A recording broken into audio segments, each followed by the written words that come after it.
Bien. Monsieur le ministre, mesdames, messieurs les parlementaires, monsieur l'ambassadeur, mesdames, messieurs les ambassadeurs, amiral, mesdames, messieurs, voilà, je souhaitais, cette fin de journée, avant de repartir, peut-être récapituler ce déplacement aujourd'hui à Beyrouth avec vous et à vos côtés. Après avoir vu, entendu, écouté aujourd'hui les regards et les voix de nos frères libanais, en ce jour d'après, le 4 août 2020, vous dire combien je ressens une infinie tristesse, une profonde solidarité et partage la saine colère que nous avons vue s'exprimer aujourd'hui. L'objet de ce déplacement que nous avons effectué ce jour était d'abord et avant tout celui d'un soutien au peuple libanais, à un Liban libre, fier et souverain. Et dire que dans ces moments-là, il n'y a qu'une évidence, être présent et aider. C'est ce que nous avons fait dès les premières heures, et je vais y revenir, et c'est ce pourquoi nous devions être là aujourd'hui. Cette solidarité, cette fraternité, c'est celle de tout le peuple français, à l'endroit du peuple libanais. Nous vous accompagnerons sur ce chemin. Aujourd'hui, demain, nous serons là et la France ne lâchera jamais le Liban. Elle n'abandonnera jamais les Libanaises et les Libanais. Jamais. Nos destins sont noués indéfectiblement par les liens du temps, de l'esprit, de l'âme, de la culture, des rêves. Et en ce jour de deuil, à Beyrouth, 1000 fois morte, 1000 fois revécue, la France entière dit aujourd'hui qu'elle est à ses côtés. Et que lorsque le Liban est frappé au cœur comme il l'est aujourd'hui, c'est aussi le cœur de la France qui est frappé. Et je veux adresser ici toutes mes condoléances aux familles qui ont été touchées. Il y a une cinquantaine de Françaises et de Français qui ont été touchés au moins. Il est trop tôt pour donner les chiffres ou les précisions. Il y a des milliers, dizaines de milliers de Libanaises et de Libanais qui ont été touchés, qui ont des victimes dans leur famille, des disparus, des blessés. Et je veux leur adresser à toutes et tous la solidarité de la France et mes condoléances. L'urgence, c'est d'abord et avant tout l'aide. Face à l'urgence absolue, tous les moyens de la France sont d'ores et déjà entrés en action. 3 avions, 2 avions militaires et un avion grâce au soutien du groupe CMA-CGM, et je l'en remercie, ont pu arriver dès hier après-midi avec à leur bord un détachement de la sécurité civile, des personnels urgentistes qui ont été ainsi acheminés, un poste sanitaire mobile permettant la prise en charge de 500 blessés. Toutes ces personnes sont à pied d'œuvre. Nous les avons vues ce matin sur le site du port. Et au-delà, je veux vous dire que les soutiens affluent de la part de la population française qui se mobilise dans son ensemble. Des collectivités territoriales, beaucoup de villes, de départements, de régions se sont aussi mobilisées. Et un élan fraternel est là et toutes les binationaux comme la communauté sont pleinement mobilisés pour aider à cette aide. Dans quelques heures, un nouveau avion ravitailleur MRTT atterrira sur le sol libanais avec des équipes de soutien, de secours, des enquêteurs pour aider à avancer justement dans les investigations, les recherches à la fois de corps et investigations pour tirer au clair cette enquête, et j'y reviendrai. Jeudi prochain, le BPC Le Tonnerre arrivera au Liban. En effet, ce porte-hélicoptère amphibie partira de France pour retrouver le Liban et y apporter des médicaments, des équipes d'urgence, des soignants, des capacités aussi de soins pour répondre à l'urgence des blessés. Cette solidarité, nous allons la poursuivre afin d'aider toutes celles et ceux qui, sur le terrain, agissent, comme nous l'avons vu ce matin au port, comme dans les différents quartiers. C'est un besoin de soignants, de médicaments, de nourriture, de matériaux aussi pour reconstruire le plus rapidement possible les habitations des 300 000 au moins Libanaises et Libanais qui aujourd'hui n'ont plus de toit ou de maison en état. Et là aussi, nous sommes pleinement mobilisés. Je veux remercier les entreprises françaises qui ont déjà fait savoir qu'elles étaient prêtes à offrir qui du blé, qui des verres de construction. Remercier celles qui ont d'ores et déjà dit qu'elles aideraient à acheminer. Cette mobilisation va se poursuivre et nous allons l'organiser. Nous serons là dans la durée aux côtés de toutes celles et ceux qui sauvent, aident, guérissent, reconstruisent. La France sera aussi là pour organiser l'aide internationale aux côtés de l'Union européenne, des Nations Unies et avec le soutien de la Banque mondiale. Dans les tout prochains jours, nous organiserons, et le ministre de l'Europe et des Affaires étrangères a commencé à prendre les premiers contacts et à mobiliser ses équipes. Nous organiserons une conférence internationale de soutien et d'appui à Beyrouth et à la population libanaise, avec pour objectif de mobiliser les financements internationaux des Européens, des Américains, de tous les pays de la région et au-delà, afin de fournir des médicaments et des soins, la nourriture, le nécessaire pour les logements. Nous mettrons aussi en place une gouvernance claire et transparente pour que l'ensemble de cette aide, qu'il s'agisse de l'aide française comme de l'aide internationale, soit directement acheminée aux populations, aux organisations non gouvernementales, aux équipes sur le terrain qui en ont besoin, sans qu'aucune opacité, aucun détournement ne soit possible. Les Nations Unies et la Banque mondiale joueront un rôle essentiel en la matière pour définir clairement les besoins et permettre à la communauté internationale comme au peuple libanais d'avoir la pleine transparence sur l'acheminement de l'ensemble de cette aide. Il y aura un avant et un après 4 août 2020. Parce que cette effroyable détonation a sonné comme un coup de tonnerre sur la pente du désespoir. Et si le Liban se réveille aujourd'hui meurtri et épuisé, je sais qu'il se relèvera avec tout ce qui fait sa force et a fait sa force dans son histoire. Et qu'il a les capacités d'un rebond. Il y a dans la détonation du 4 août quelque chose comme la métaphore de la crise contemporaine du Liban. Comme le résultat de ce à quoi peut conduire quelque chose dont on ne s'occupe pas, un endroit dont on ne s'occupe plus. Et il y avait ce matin dans la colère de la jeunesse et de la rue, pour moi aussi, les ingrédients d'un formidable espoir. Je veux ici dire à toutes les Libanaises et tous les Libanais, en particulier aux plus jeunes, que nous serons à leur côté au-delà de cette aide d'urgence que je viens d'évoquer et de ce soutien. Nous serons à leur côté d'abord pour éduquer. Le ministre était là il y a quelques semaines et a évoqué d'abord les 15 millions d'euros mobilisés pour les écoles francophones et la mise en place de ce fonds pour les écoles d'Orient, fonds de 2 millions, qui permettra d'aller plus loin grâce aux collectivités territoriales et aux partenaires privés. D'ici au 1er septembre, nous irons plus loin pour soutenir les écoles ici, les universités et permettre d'apporter la réponse financière pour la jeunesse libanaise. Je souhaite aussi qu'on puisse, en partenariat avec l'ensemble des donateurs privés, aider les jeunes qui ont besoin d'aller faire leurs études à l'étranger à pouvoir les faire par des systèmes de bourse. Certaines existent déjà, nous devons aller beaucoup plus loin. On ne doit pas dans cette période oublier et en rien la force de l'éducation, du savoir. Et donc nous serons aux côtés des écoles, des universités et de la jeunesse pour qu'elles puissent continuer à apprendre. À apprendre pour aimer la liberté et l'exigence de la liberté qui va avec. Ensuite, c'est la culture et la liberté d'expression. Quand le monde s'assombrit, la tentation est grande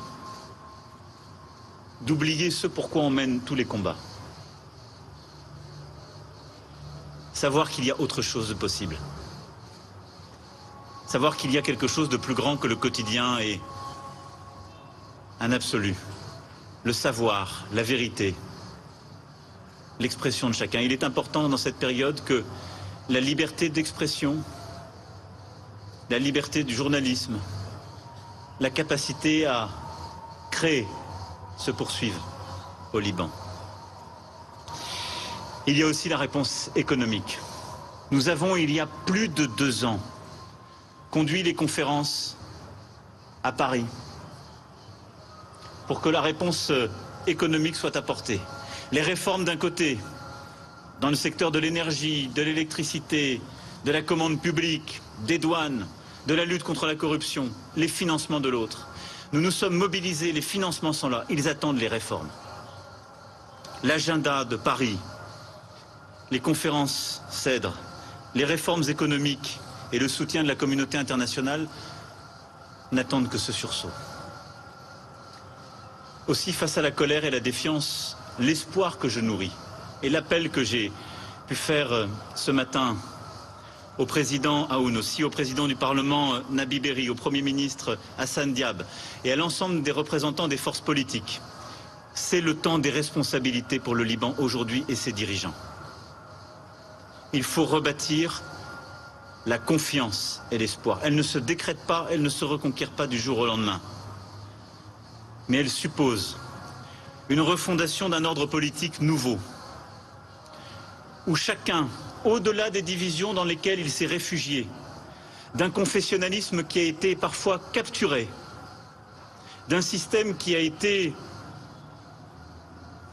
lui aussi, capturé par une corruption organisée, d'avoir la force de rebâtir une union nationale pour mener les réformes indispensables dont les Libanaises, les Libanais ont besoin, de procéder aux opérations de transparence indispensables sur le système bancaire, la Banque centrale, de le faire dans un cadre international, de coopérer avec le Fonds monétaire international.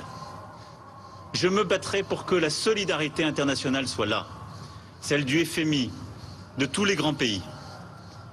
Mais je ne peux me substituer aux responsabilités d'un gouvernement souverainement élu, d'un président souverainement élu. Leur responsabilité est immense. C'est celle d'une refondation d'un nouveau pacte avec le peuple libanais dans les prochaines semaines. Ce changement profond, c'est celui qui est attendu. Les dirigeants, les forces politiques libanaises ont aujourd'hui une démonstration à faire, celle de leur capacité à y répondre. Je le dis avec à la fois beaucoup d'humilité et beaucoup d'exigence. L'humilité d'un président français qui n'a pas à dicter à des dirigeants libanais ce qu'ils doivent faire. L'exigence d'un ami qui se précipite quand les temps sont durs, mais pas pour donner des chèques en blanc à des systèmes qui n'ont plus la confiance de leur peuple. Et donc cette humilité, cette exigence, c'est celle que je veux pour nous tous dans les prochaines semaines. Je serai là en soutien avec l'ensemble des dirigeants. J'ai été franc, direct, sincère aujourd'hui avec chacun d'entre eux. Et j'attends des autorités libanaises des réponses claires sur leurs engagements, l'état de droit, la transparence, la liberté, la démocratie, les réformes indispensables. Je les en crois capables. Je reviendrai le 1er septembre prochain. Je reviendrai pour pas simplement consacrer l'histoire et le fait que, ici même, dans cet endroit, dans cette résidence des Pins, il y a 100 ans jour pour jour, alors, le 1er septembre, le Grand Liban naissait. Non, je reviendrai pour faire un point d'étape ensemble de cet indispensable sursaut. Parce que je pense qu'il n'y a pas d'autre voie pour le Liban contemporain. La France sait le poids de cette amitié. Elle en a parfois payé le prix du sang. Dans quelques instants, je célébrerai la mémoire des 58 militaires français tués lors des attentats de Drakkar. Nous savons le prix du sang, du terrorisme, la morsure. Mais nous savons aussi que nous pouvons relever tous les défis ensemble. Et je sais que le peuple libanais est capable de relever ce défi. Voilà ce que j'étais venu aujourd'hui vous dire. Vous dire que n'oubliez jamais, quelles que soient les difficultés du quotidien, qu'il y a un peuple d'Europe, le peuple français, dont le cœur bat toujours un peu à la pulsation de Beyrouth. Parce qu'il sait qu'ici, il y a un peuple qui aime la liberté, l'unité et le respect de l'autre. Il y a un peuple qui, dans une région où le pire est parfois advenu, où tout a cédé au terrorisme, à l'obscurantisme, nous savons qu'il y a un peuple qui aime la liberté, la culture, la civilisation, le respect de l'autre.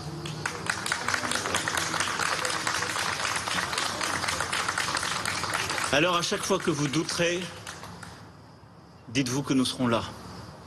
À chaque fois que je voudrais mener le combat, nous le mènerons à vos côtés. Et quand vous vous demanderez ce qu'on pense à Paris, retenez juste ces mots. Behebak ya Lubnan.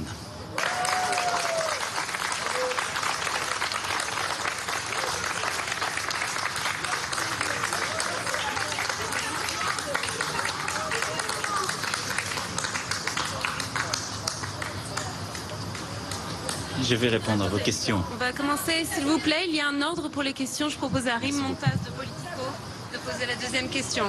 Allez-y. Là où ça marche, allô. Alors regardez, on va vous donner la parole, je crois, juste après. Ils vont essayer de faire un ordre. Je vous promets que vous poserez votre question. D'accord. Bonsoir Monsieur le Président, merci d'être venu jusqu'à Beyrouth. Vous avez parlé d'un besoin de refondation d'un ordre politique. Au Liban, les Libanais entendent un changement de constitution. Est-ce que vous pouvez être un peu plus explicite? Qu'est-ce que vous avez demandé à ces dirigeants politiques que vous avez réunis autour de cette table ronde? Et vous dites que vous allez revenir le 1er septembre. Est-ce que vous voulez que cette refondation soit entamée d'ici le 1er septembre? Et comment est-ce que vous allez y arriver, puisque ça fait plus d'1 an que les Libanais demandent cette refondation, mais n'y arrivent pas? D'abord, l'histoire nous a montré qu'il ne faut jamais désespérer avec le temps. Et que lorsque le pire est là, au bord du gouffre, il y a ici une force d'âme pour saisir le Kairos. Et je crois que c'est maintenant. Ensuite, il ne m'appartient pas à moi de dire qu'il faut changer la Constitution, il faut mener une transition ou autre. Je suis président de la République française. Ce que je sais, c'est que nous avons un dialogue depuis des mois, des années, pour dire ce qu'il faut faire. Ce que je sais, c'est qu'aujourd'hui, des Libanaises et des Libanais ont des dizaines de coupures de courant chaque jour. Que de plus en plus ne mangent pas à leur faim. Que des ruptures d'approvisionnement sont à prévoir, que tout un pays qui tenait sur un système financier basé sur l'import-export est en train de s'effondrer par la défiance à l'égard du système bancaire et de la Banque centrale. Et donc il y a des réponses de court terme à mener, que l'on connaît, lutter contre la corruption, réformer le système de l'énergie et de l'électricité, le système des douanes, permettre la transparence des approvisionnements, permettre derrière et exiger les réformes sur l'ensemble de ces secteurs et les commencer, vite.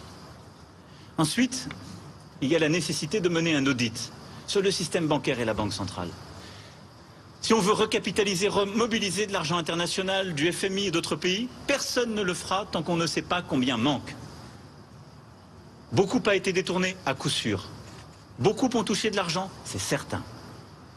Est-ce que ça doit justifier une forme de loi du silence qui est en même temps celle de l'impuissance? Non. Parce qu'il n'y a qu'un martyr de tout cela, le peuple libanais. Un seul martyr. Il y a toujours des arrangements qui sont trouvés, on le sait très bien. Et donc, j'espère qu'avec le temps, le peuple libanais trouvera la capacité de faire émerger une offre politique qui correspond à ses aspirations, les réformes qui vont avec. Ça n'est pas à moi de les prescrire. Mais ce dont je viens de vous parler, ce sont des réformes vitales de court terme. S'il n'y a pas cet audit qui est fait sur la Banque centrale et le lancement véritablement avec le Fonds mondial international de ce travail, dans quelques mois, il n'y aura plus d'importation. Dans quelques mois, sans doute, le fioul manquera pour éclairer La nourriture manquera. Et ça, ce sera la responsabilité de ceux qui ont refusé aujourd'hui de faire ce travail. Il peut encore être fait maintenant. Et donc je les ai engagés à faire. Et je le dis avec, encore une fois, exigence et humilité et respect. Et donc, voilà, de manière très concrète, c'est ça ce à quoi j'ai appelé de mes vœux.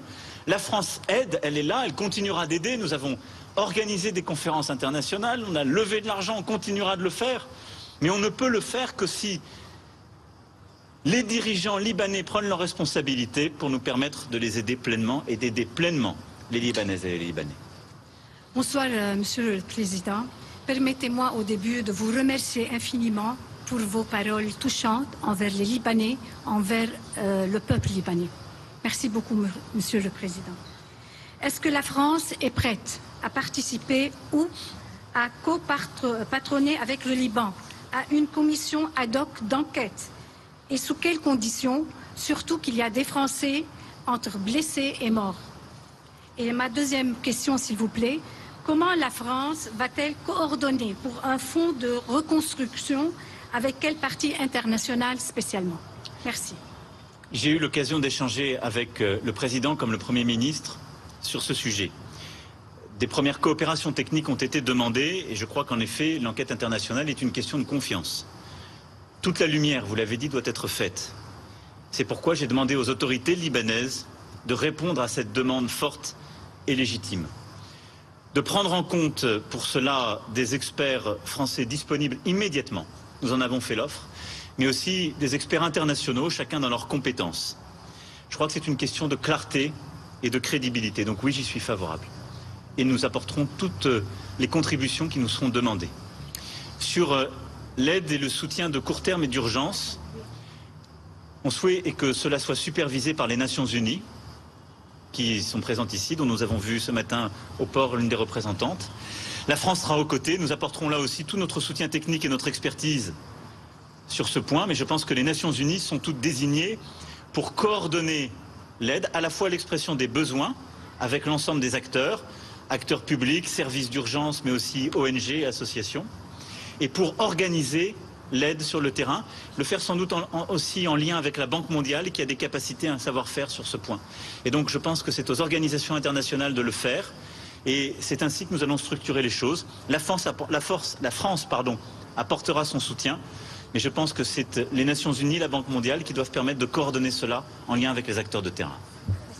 Monsieur le Président... à mon avis, s'il y a d'autres questions, venez à la suite là pour que ce soit organisé. Moi j'en ai une très courte, donc, mais votre réponse en revanche peut être longue. Est-ce que jusqu'où la France est prête à aller pour encourager les dirigeants libanais à réformer? Est-ce que vous excluez l'imposition de sanctions contre ceux qui empêchent de réformer? Sanctions individuelles, etc., à définir. Je n'exclus rien, mais je pense qu'il faut faire les choses en bon ordre. Nous avons mené des conférences. Force est de constater que les réformes auxquelles s'était engagé le Liban n'ont pas été tenues. Aujourd'hui, ça a été un échange de vérité, fort, direct, sincère. Les prochaines semaines doivent être consacrées au travail. Et je pense que c'est par une pression, un travail conjoint qu'il faut plutôt faire avancer les choses. Mais je n'exclus rien. Y compris des sanctions. Je n'exclus rien, simplement... L'expérience récente nous a montré que dans certains contextes, les sanctions ne sont pas forcément ce qu'il y a de plus efficace. Je pense ensuite qu'il est plus efficace d'essayer de réengager tout le monde dans un processus. Mais à ce stade où nous en sommes, je n'exclus rien. Est-ce que je pense que c'est la priorité en termes d'action? Non. Mais je n'exclus pas pour la suite. Je vous le confirme. Très bien. Bonsoir, Monsieur le Président. C'est Hoda Chedi de la LBCI TV et aussi du quotidien An-Nahar et de l'Orient le Jour. Au nom de mes collègues, j'ai deux questions en une. Premièrement, pourquoi vous avez parlé le matin d'un changement de système devant le peuple et l'après-midi on a vu que vous avez réuni tous les représentants des partis politiques pour proposer une formation d'un cabinet d'union nationale pour affronter la crise politique, économique et financière. De quel changement s'agit-il ici? Et la deuxième question à propos de l'investigation internationale sur l'explosion du port. On a commencé à entendre des voix qui réclament cette demande. Est-ce que vous appuyez cette demande? Alors, je veux bien prendre plus de questions qui n'étaient prévues, à la condition que vous écoutiez les réponses que je fais aux autres questions. Oui. Ok. Donc, votre deuxième question, je viens d'y répondre. Donc, je ne vais pas y répondre à nouveau. J'ai déjà répondu sur l'enquête internationale. Sur votre première question, encore une fois, ce n'est pas à moi de désigner qui est légitime, qui ne l'est pas. Je trouve que mon rôle, c'est d'avoir ce même dialogue.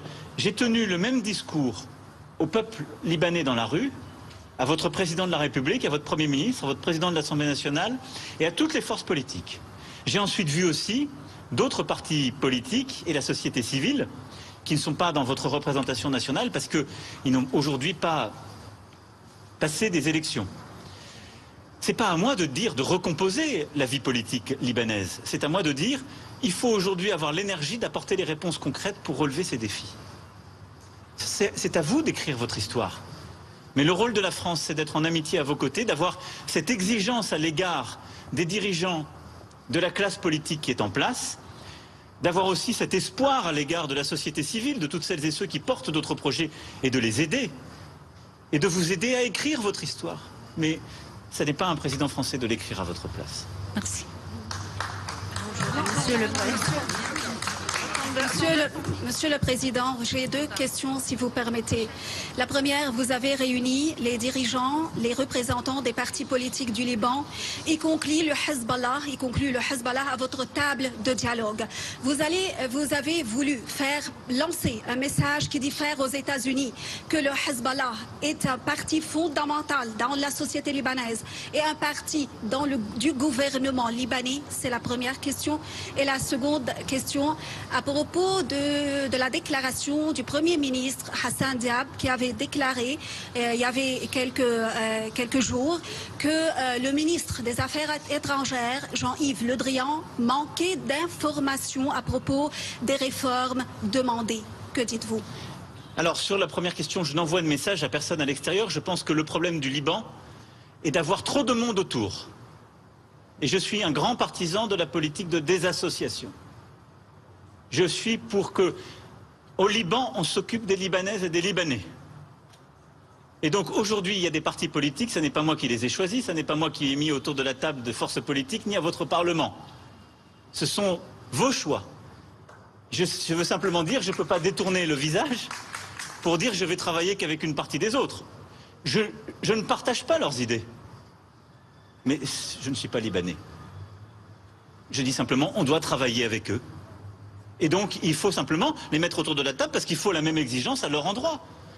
S'ils sont libanais, s'ils défendent l'intérêt du Liban, qu'ils aident à réparer les coupures d'électricité, à nourrir le peuple, à éduquer.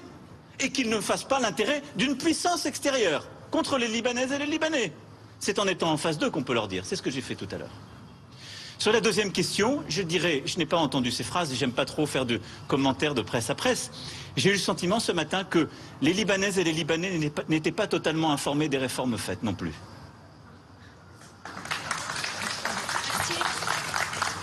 Monsieur le Président, vous avez parlé maintenant du Hezbollah. Moi, je vais un peu plus loin. C'est un parti hégémonique et c'est un parti qui domine la classe politique libanaise actuellement. Je voudrais savoir votre idée sur le pacte que ces responsables doivent faire. Comment peut-on faire un pacte avec un parti qui a une armée illégitime en face d'une armée légitime et qui exécute les politiques des Iraniens, des Syriens, et la distanciation dont vous parlez n'existe pas. Donc, est-ce que vous allez parler aux Iraniens, vous allez faire une médiation? Comment on va résoudre ce problème? Car c'est le problème du Liban. Alors, en matière de médiation iranienne, j'ai vraiment souvent essayé, avec des fortunes diverses, comme vous le savez. Donc je n'ai aucune naïveté. Je partage tout ce que vous venez de dire, de la réalité de la situation. Mais je regarde aussi les forces politiques telles qu'elles se sont organisées et de facto comment votre système politique s'est organisé.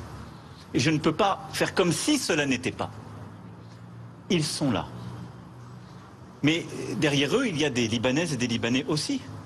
La question, c'est comment on rebâtit une unité, comment on sort d'une privatisation des intérêts ou d'une soumission à des puissances extérieures pour retrouver une vraie souveraineté libanaise, qui passe par une armée libanaise souveraine qui ne dépend pas d'intérêts extérieurs.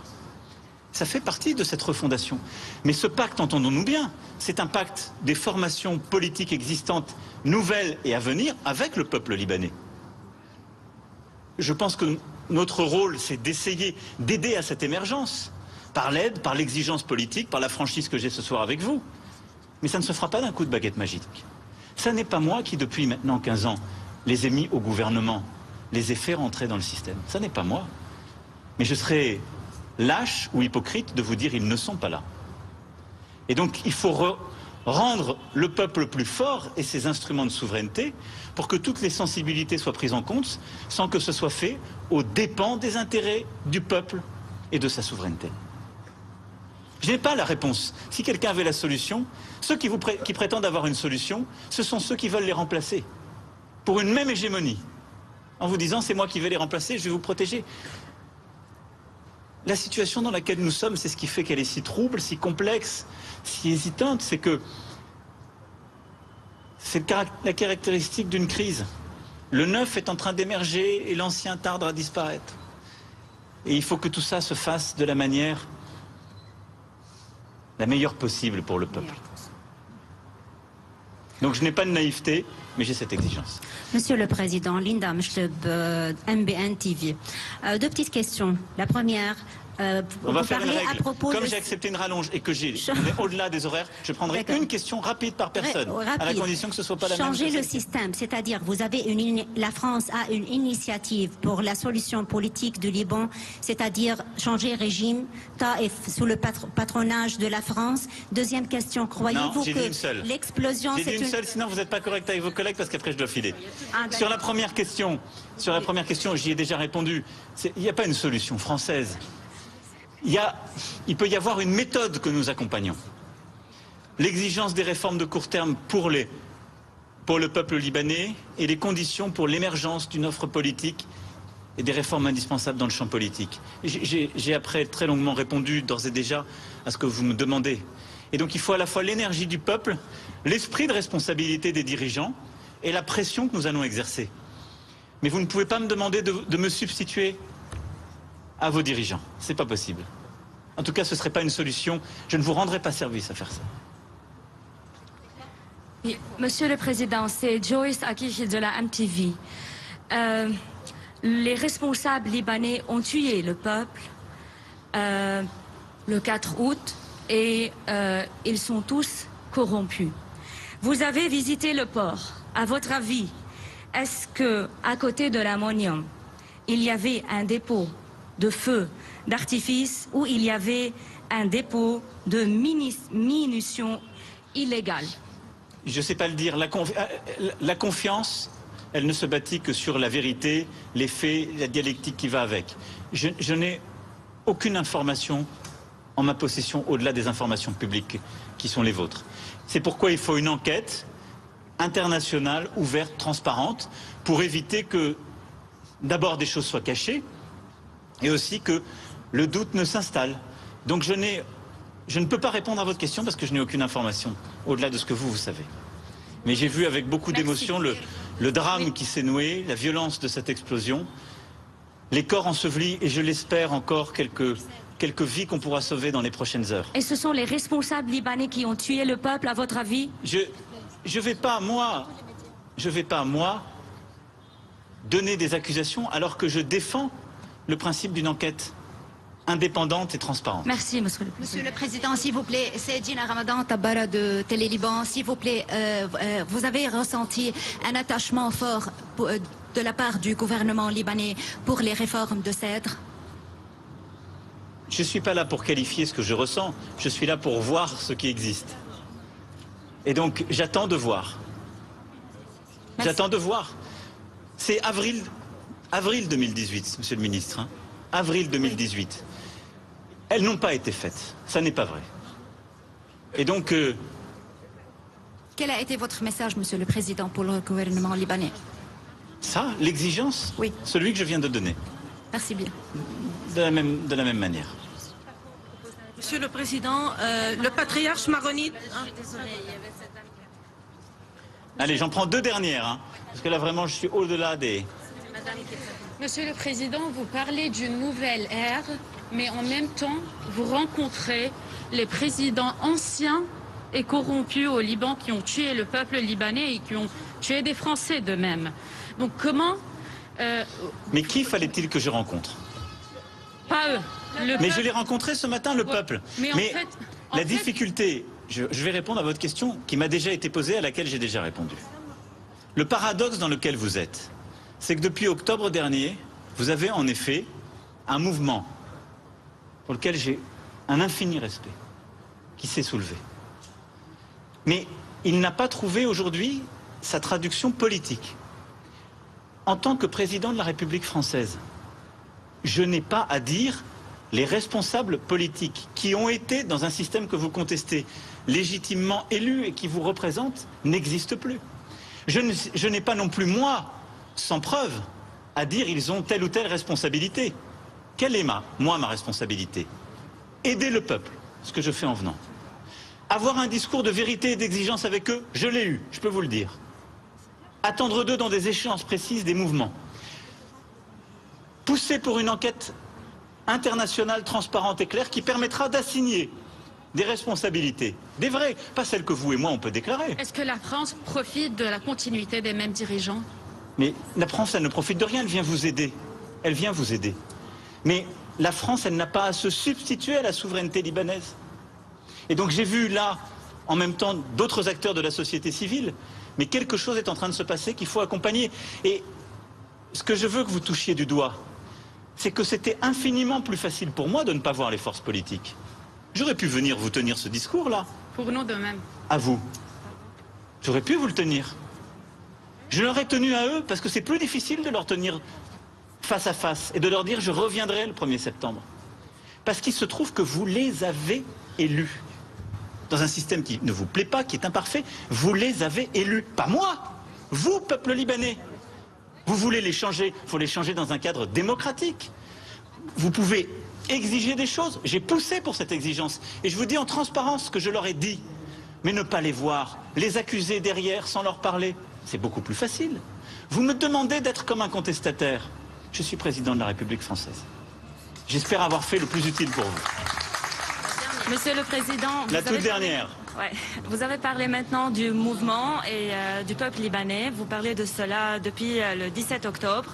Est-ce que c'est une invitation à une autre révolution maintenant? Et est-ce que ça veut dire que pour vous, la France, la légitimité des responsables maintenant n'est plus comme d'abord ou bien comme d'avant?